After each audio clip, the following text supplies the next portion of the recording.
So 10:14 is the time. I would like to ask what he's done wrong. You know? Prince Charles complained at length about elements of his childhood. Prince Harry has complained very consciously and warmly about elements of his childhood. He's expressing sympathy for the environments in which his dad and he were raised, and even his granddad, his grandma, I think. And why does it upset people so much? And I am going to run the risk of insulting you slightly when I say, when people tell you to get upset, when a headline appears with the words, "Just how low can Harry go? How Prince broadcast his pain yet again," in Mental Health Awareness Week. That seems incredible. We're going to take a minute at 10:59 to mark the fact that it's Mental Health Awareness Week, while living in a country in which the best-selling newspaper goes after a man who's done more to talk about the importance of mental health than arguably anybody else alive at the moment. Quite mad, isn't it, when you think of it like that? But I'll take your criticisms if this is an unfair question. When you're told by someone in the media, in this case the Daily Mail, just how low can Harry go, and you find yourself getting cross or getting a bit upset or disapproving, or I'll find some text and tweets shortly to articulate the mindset I'm describing. Have you stopped to wonder whether you should be getting cross and upset? Or are you responding like Pavlov's dog to some sort of stimulus, like a knee-jerk reaction, like someone's just hit your knee with a little hammer? Oh, there it goes. How low can you go? Down with Prince Harry and that dreadful wife of his. Why? What is the problem you've got here? And that's the question. If I've described you, I'd love you to ring in. I think in the spirit of what Harry's trying to achieve, I couldn't get cross with you. I'd have to just listen and question. Or if, of course, you want to have a crack at describing the mindset of someone who here's a young man, 10 years in the military, lost his mum at 12, grows up knowing that in many ways his destiny is irrelevance. He is the spare. Determined to find a role for himself, determined to find some sort of meaning in life, falls in love with a woman who helps him find it. And rather than being a latter-day fairy story, somehow they end up being demonized. Well, why?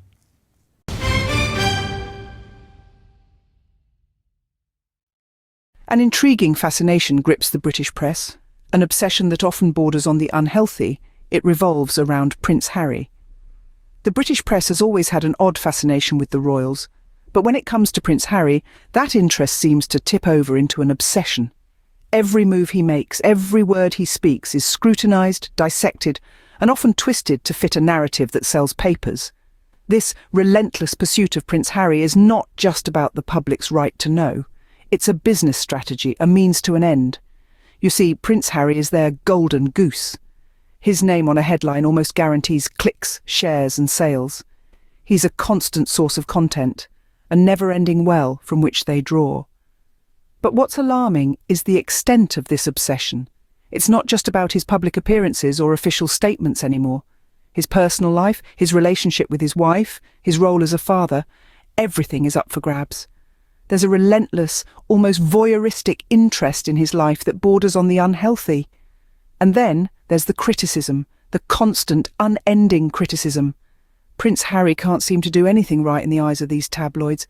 He's either too royal or not royal enough, too outspoken or too silent, too traditional or too modern.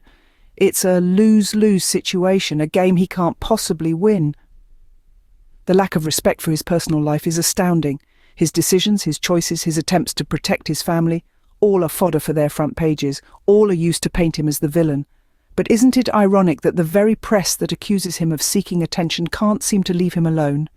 The obsession is clear. Prince Harry is their golden goose, their ticket to constant engagement and sales. But at what cost? It's time we ask ourselves, is this obsession with Prince Harry really about the public's right to know? Or is it just a ploy to sell papers? And more importantly, at what cost to Prince Harry, his mental health, and his right to a private life? Hypocrisy is a word that rings loud in the corridors of the British press, especially when it comes to Prince Harry. Let's take a moment to unpack this. There's a glaring irony in the British press's coverage of Prince Harry. They're quick to label him as an attention seeker, but curiously, they can't seem to stop writing about him. Isn't it intriguing that, for a group so critical of his desire for the limelight, they keep shining their own spotlights on him? These tabloids serve as the judge, jury, and executioner, painting Harry as a villain for daring to step away from an institution that he felt was detrimental to his well-being. And yet, they're completely oblivious to their own role in this narrative. They're willing to exploit his life for headlines, but not willing to shoulder any responsibility for the damage they cause. The double standards are impossible to ignore. On one hand, they accuse him of damaging the monarchy, but on the other, they turn a blind eye to the institution's own shortcomings. They neglect to mention how it was the monarchy that failed to protect Harry, that failed to learn from past mistakes. But then again, when has the British press ever let the truth get in the way of a good story? It's a relentless smear campaign, a vicious cycle. The press profits off lies about Harry, then they chastise him for speaking out against these lies. He's expected to just shut up and take it. But isn't it his right to defend himself? Isn't it his right to tell his own story? Prince Harry's decision to step away was a direct result of this media circus. Yet the press continues to vilify him when perhaps they should be asking why he felt the need to leave in the first place. The hypocrisy is glaring, the double standards are obvious, but will the British press ever acknowledge it? It's high time they take a good, long look in the mirror, because the person they're tearing down is not the real villain in this story.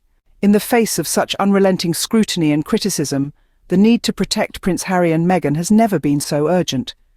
It's not about safeguarding royalty, but rather two human beings who have repeatedly expressed their desire for a more private life away from the harsh glare of the public eye.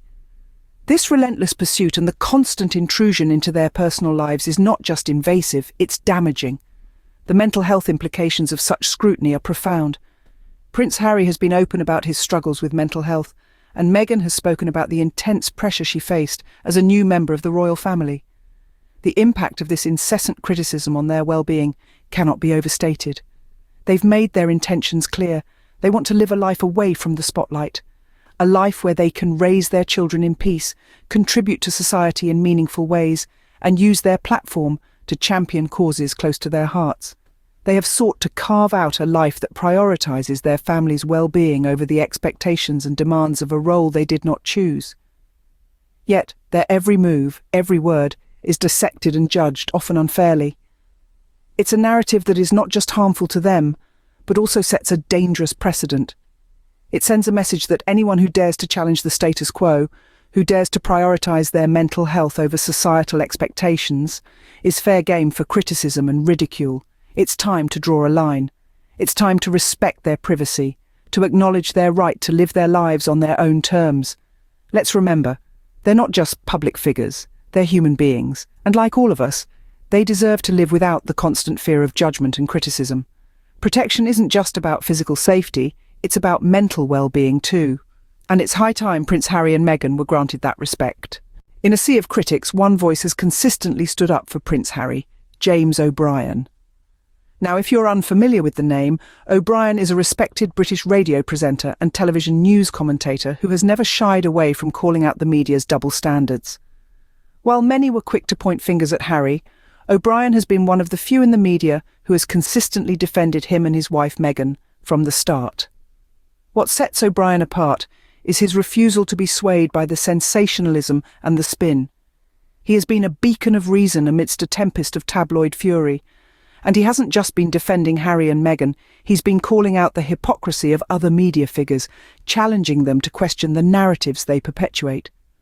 Remember when the headlines were abuzz with accusations of Harry and Meghan seeking the limelight? Well, O'Brien was the one who pointed out the irony, that it was the media who wouldn't leave them alone, the media who were so desperate for every morsel of their lives to fill their columns and their broadcasts. And let's not forget his stand on the couple's decision to step back from royal duties. While many in the media were quick to label it as a betrayal, O'Brien was one of the few voices reminding everyone that the pair had every right to prioritise their mental health and the well-being of their family. In a world where the media often seems intent on tearing down rather than understanding, O'Brien's approach is not just refreshing, it's necessary. His efforts to bring balance to the narrative serve as a reminder that even in the face of relentless criticism, it's possible to stand up for what's right. In a world quick to judge, voices like James O'Brien's are a refreshing reminder that not everyone has lost sight of basic human decency. So where do we go from here? How do we move forward? The answer lies in a shift in narrative, a change in the way we perceive, discuss, and treat Prince Harry and Meghan. For far too long, the media has thrived on scandal and sensationalism, prioritizing clicks and views over truth and respect. This needs to change. It's time for the media to respect the boundaries of these individuals. They are not merely figures for public consumption, but human beings who deserve space and privacy. Their lives are not fodder for the next headline or the next explosive exposé. They are people just like you and me, who have the right to live their lives without constant scrutiny and judgment. But this change is not just about the media. It's about us, the consumers of this content. We hold the power to demand a more empathetic and respectful approach towards Prince Harry and Meghan. We have the ability to reject the narrative that seeks to vilify them, to instead choose a narrative of understanding and empathy. We can choose to not indulge in gossip, to not fuel the flames of sensationalism. We can also look to individuals like James O'Brien. His unwavering support for Prince Harry serves as a beacon of hope, a reminder that there are those who value truth and fairness over scandal and sensationalism. His voice is a testament to the power of empathy and understanding, a call for us all to stand with Prince Harry and Meghan against the onslaught of unwarranted criticism. This journey won't be easy.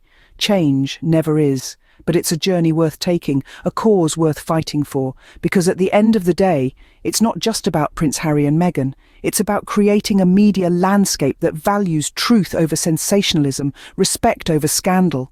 Change is not just necessary, it's crucial. And it starts with each one of us choosing respect over gossip, truth over sensationalism.